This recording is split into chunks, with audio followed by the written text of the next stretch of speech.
Hola curiosas y curiosos de la ciencia. Hoy vuelven la biografía científicas a Ciencias de la Ciencia. Por cierto, aquí arriba os dejo la lista de reproducción con muchas de ellas. Y me hace mucha ilusión la que voy a explicar hoy, ya que vamos a hablar de Marie y Pierre Curie, pero sobre todo de Marie, una gran científica que ha sido importantísima para la ciencia. Imaginad si ha sido importante que, por ejemplo, el 20 de abril de 1995, muchos años después de su muerte, su cuerpo, junto al de su marido, fueron sacados del lugar donde estaban enterrados en Sceaux, a las afueras de París, para enterrarlos en una solemne ceremonia bajo la poderosa cúpula del Panteón de París, un monumento de estilo neoclásico situado en el quinto distrito de París y que tiene en sus lápidas a gente tan importante para la historia francesa como Jean-Jacques Rousseau, Victor Hugo, Émile Zola, Jean Moulin o Jean Monnet.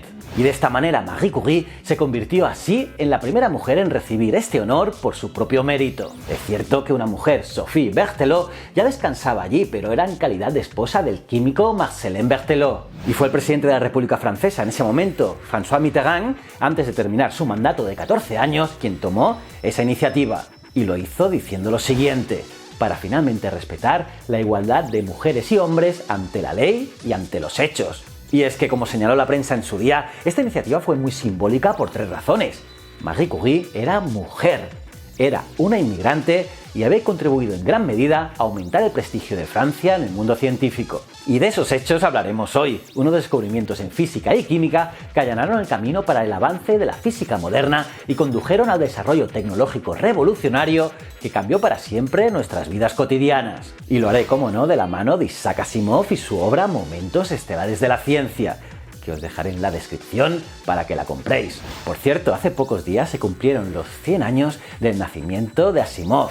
¡Felicidades, maestro! Soy JJ Priego, esto es Ciencias de la Ciencia y con el vídeo de hoy se os van a poner los pelos de punta. Ya sabéis, en este canal siempre vemos que lo conocido es finito y lo desconocido infinito. Bueno, ¿queréis saber más? Pues vamos a curiosear.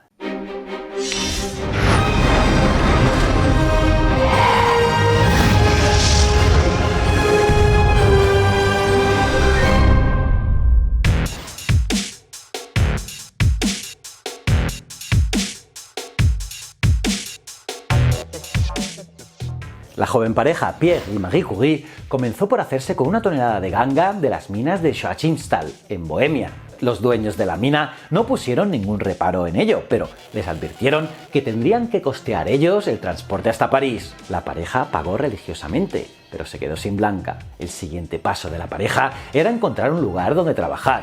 Marie daba clases en una escuela femenina en cuyos terrenos había un cobertizo medio destruido y abandonado, y preguntaron si podían utilizarlo y claro, el director de la escuela, cogiéndose de hombros, dijo que por mí haced lo que queráis. Pero el techo tenía goteras, prácticamente no había calefacción. Y tampoco había manera de utilizar aparatos químicos decentes. Pero los Curie se instalaron y es que la ilusión era más fuerte que todo eso. Los trozos de roca negra que compraron eran muestras de un mineral llamado pechblenda, que contenía pequeñas cantidades de uranio. Hacía tan solo 2 años que Henri-Antoine Becquerel había descubierto que el uranio emite radiaciones penetrantes. Por cierto, aquí os dejo un vídeo que hablo sobre ello. Pero los Curie andaban, sin embargo, detrás de algo más que el uranio. Y es que la pareja disolvió trozos de pechblenda en ácidos, lo trataron con diversos productos químicos y separaron algunos de sus elementos. De este modo dividieron la pechblenda en fracciones, conservando aquellas que contenían el material que buscaban. Y lo que buscaban eran radiaciones más fuertes que las del uranio. Mucho más fuertes. Combinaban las fracciones deseadas de diferentes lotes de pechblenda y dividieron otra vez el material en fracciones más pequeñas. Y así pasaron semanas, meses y años. Un trabajo agotador, pero las fracciones eran cada vez más chicas y las radiaciones que emitían cada vez más fuertes. En 1902, al cabo de 4 años, la tonelada de pechblenda había quedado reducida a 1 gramo de polvillo blanco, un compuesto de un nuevo elemento que jamás había visto nadie hasta entonces. Y es que sus radiaciones eran tan intensas que el recipiente de vidrio que lo contenía resplandecía en la oscuridad. Y ese resplandor retribuía con creces los 4 años de trabajo de los Curie. Habían escrito el fenómeno de la radiactividad en el mapa de la ciencia. Y además con letras bien grandes. Marie Sklodowska nació en Varsovia el 7 de noviembre de 1867. Polonia no era por entonces un buen sitio para vivir, sobre todo para una joven que estaba devorada por la curiosidad de aprender cosas sobre el mundo. Y es que aquella Polonia estaba bajo el dominio de la Rusia zarista, que no fomentaba la educación entre los polacos y ni siquiera permitía que las mujeres asistieran a la universidad. Así que imagínate el panorama. Pero Marie no conocía obstáculos y es que a terminar la escuela secundaria consiguió libros prestados y empezó a estudiar química por su cuenta. ¿No recuerda un poco a Faraday? Pues bien, trabajando de tutora e institutriz, logró ahorrar bastante dinero para enviar a una hermana suya a París y en 1891 hizo ella lo propio. La tradicional simpatía de los franceses hacia los polacos oprimidos era una historia que se remontaba a los tiempos de Napoleón. Y es que muchos polacos hallaron refugio en París, así que Marie podía estar segura de encontrar amigos. Pero más que amigos, lo que necesitaba ella era una formación universitaria. Así que se matriculó en la universidad más famosa de Francia, la Sorbona. Y comenzó a estudiar todo lo que se ponía por delante. Pero no fue fácil, nada fácil. Piensa curioso que dormía en áticos sin calefacción y comía tan poco que más de una vez se desmayó en clase. Pero eso sí, acabó siendo la número 1 de su promoción. En 1894 le sonrió por segunda vez la suerte y es que conoció a un joven llamado Pierre Curie y se enamoraron. Pierre ya tenía un nombre en la física. Piensa que él y su hermano Jacques habían descubierto que ciertos cristales, al someterlos a presión, adquirían una carga eléctrica positiva en un lado y otra negativa en el otro. Cuanto mayor era la presión, más grande era la carga. El fenómeno se denomina piezoelectricidad, del griego piecein, que significa presionar. Hoy día encuentran aplicación en micrófonos, radioreceptores y fonógrafos. Y es que cualquier radiotransmisor se mantiene en frecuencia gracias a un cristal piezoeléctrico. Casi nada, ¿no? Y bien, un año más tarde Marie y Pierre se casaron. Era el año 1895. En ese momento, Marie, que estaba haciendo el doctorado, obtuvo permiso para trabajar con su marido, de manera que ambos combinaron trabajo y vida doméstica. Su primera hija, Irene, nació en 1897. Por aquel entonces, el mundo de la ciencia se hallaba al borde de una revolución. El aire estaba cargado de ideas nuevas. Röntgen había descubierto los rayos X. Becquerel había descubierto que la radiación de los compuestos de uranio era capaz de descargar un electroscopio y logró demostrar cualitativamente que eran varios los compuestos de ese elemento que poseían tal propiedad, aunque el instrumental que disponía era demasiado tosco para realizar mediciones cuantitativas precisas. En cambio, el electrómetro diseñado por Pierre Curie y su hermano Jacques, basado en la piezoelectricidad, podía medir cantidades muy pero que muy pequeñas de corriente. Y Marie decidió utilizar el aparato para estudiar cuantitativamente la radiación del uranio. El principio era el siguiente: los rayos del uranio golpeaban contra electrones de los átomos de aire y los expelían, dejando atrás iones que eran capaces de transmitir una corriente eléctrica. Así pues, la intensidad de los rayos del uranio cabía determinarla midiendo la cantidad de corriente eléctrica que permitían al aire transportar, y la corriente podía medirse equilibrándola en uno de los cristales de Pierre con diferentes presiones. A una determinada presión, el cristal adquiría una carga suficiente para frenar la corriente. Y Marie Curie halló que la cantidad de radiación es siempre proporcional al número de átomos de uranio, independientemente de cómo estén combinados químicamente con otros elementos. Y descubrió que otro metal pesado, el torio, también emitía rayos parecidos. Apenas había cumplido los 30 y hacía solo 6 años que había llegado a París, pero su nombre ya empezaba a sonar.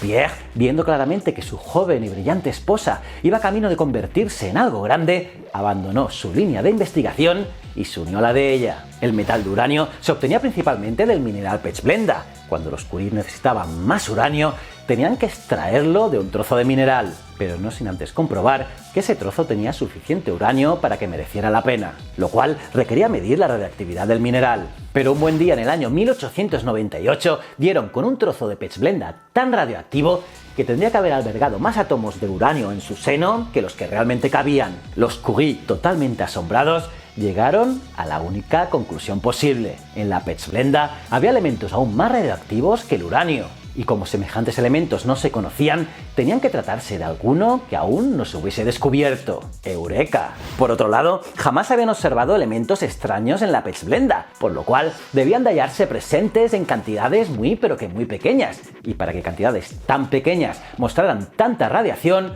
los nuevos elementos tenían que ser muy pero que muy radioactivos. La lógica era aplastante. Los Curie comenzaron por fraccionar la pechblenda sin perder de vista la radiactividad. Eliminaron el uranio y, tal y como esperaban, la mayor parte de la radiactividad persistió. Hacia el mes de julio de ese año habían aislado una traza de polvo negro que era 400 veces más radiactiva que el uranio.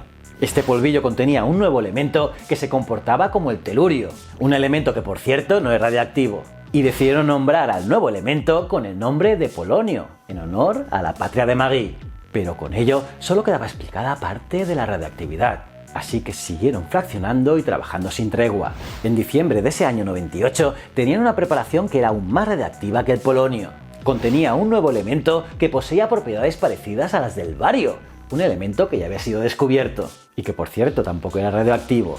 Los Curie lo denominaron radio. Con todo, incluso sus mejores preparaciones solo contenían ligeras trazas del nuevo elemento, cuando lo que necesitaban era una cantidad suficiente para verlo, pesarlo y estudiarlo. En la Pechblenda había tan poco de ese elemento que había que empezar con una cantidad muy grande de mineral.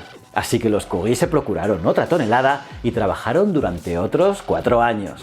Marie Sklodowska-Curie presentó en 1903 su trabajo sobre la radioactividad como tesis doctoral. Y cómo no, recibió su título de doctora. Probablemente haya sido la tesis doctoral más grande de toda la historia, y es que ganó no uno, sino 2 premios Nobel. En 1903 se le concedió a ella y a Pierre, junto con Henri Becquerel, el Nobel de Física por sus estudios de las radiaciones del uranio. Pero aparte, Marie Curie recibió en 1911 el de Química, por el descubrimiento del polonio y del radio.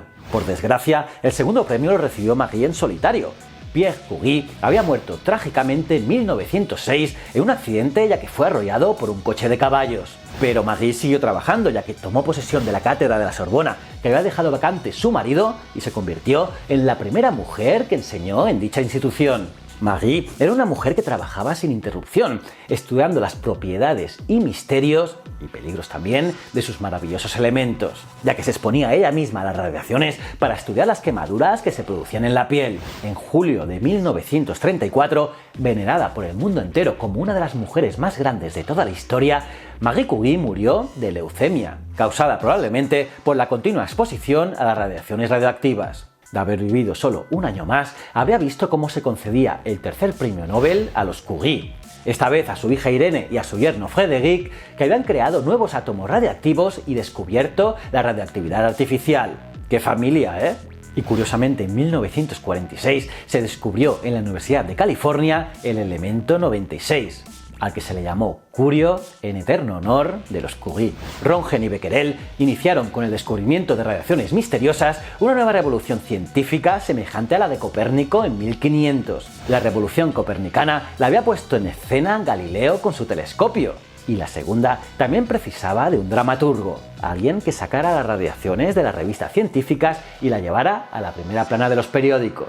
Y ese papel lo desempeñaron los Curie y su nuevo elemento, el radio. Y no hay duda de que su trabajo tuvo importancia científica y también médica, porque el radio y otros elementos parecidos sirvieron para combatir el cáncer. Pero por encima de eso, hay que decir que su labor fue inmensamente espectacular, en parte porque en ella intervino una mujer, en parte por las grandes dificultades que hubo que superar, y en tercer lugar por los resultados mismos. Está claro que no fueron los Curie por sí solos los que lanzaron a la humanidad a la era del átomo.